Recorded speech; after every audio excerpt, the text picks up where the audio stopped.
ஆணவ படுகொலைக்குள்ளான கவின் அவர்களின் தந்தை திரு சந்திரசேகர் அவர்கள் இன்று மாண்புமிகு முதல்வர் அவர்களை நேரிலே சந்தித்து தம்முடைய குடும்பத்தினருக்கு உரிய பாதுகாப்பு வழங்க வேண்டும், தொடர்புடைய குற்றவாளிகள் அனைவரையும் கைது செய்ய வேண்டும், அந்த கொலையில் கூலிப்படையினருக்கும் தொடர்பு இருப்பதாக தெரிகிறது, எனவே யாரும் தப்பித்து விடாமல் இருக்கக்கூடிய வகையிலே உரிய நடவடிக்கைகளை மேற்கொள்ள வேண்டும் என்று வலியுறுத்தியிருக்கிறார். அத்துடன் தன்னுடைய இளைய மகனுக்கு அரசு வேலைவாய்ப்பு வேண்டும் என்றும் கோரிக்கை விடுத்திருக்கிறார்.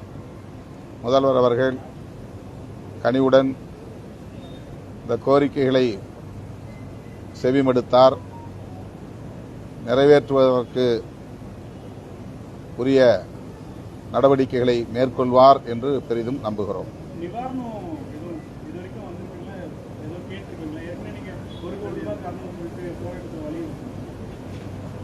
இன்னைக்கு இந்த இரண்டு மூன்று கோரிக்கைகளைத்தான் கவின் குடும்பத்தின் சார்பிலே வைக்கப்பட்டது. குறிப்பாக அவருடைய மனைவி பள்ளி ஆசிரியராக பணியாற்றுகிறார். அவருக்கு சொந்த பகுதியிலேயே அந்த கிராமத்திலேயே வேலை செய்யக்கூடிய வாய்ப்பை ஏற்படுத்தி தர வேண்டும், வெளியே செல்வது பாதுகாப்பற்ற ஒரு சூழலாக இருக்கிறது என்கிற கவலையை வெளிப்படுத்தியிருக்கிறார். அவற்றையெல்லாம் பரிசீலிப்பதாக முதல்வர் கூறியிருக்கிறார்.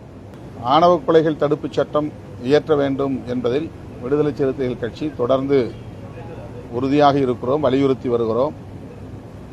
மாநில அரசுக்கும் அந்த அதிகாரம் இருக்கிறது என்பதை ஏற்கனவே நாங்கள் சுட்டிக்காட்டியிருக்கிறோம், ஆர்ப்பாட்டங்களையும் நடத்தியிருக்கிறோம். SA College of Arts and Science நல்லொழுக்கம் நிறைந்த நவீன கல்வி. More details sacas.ac.in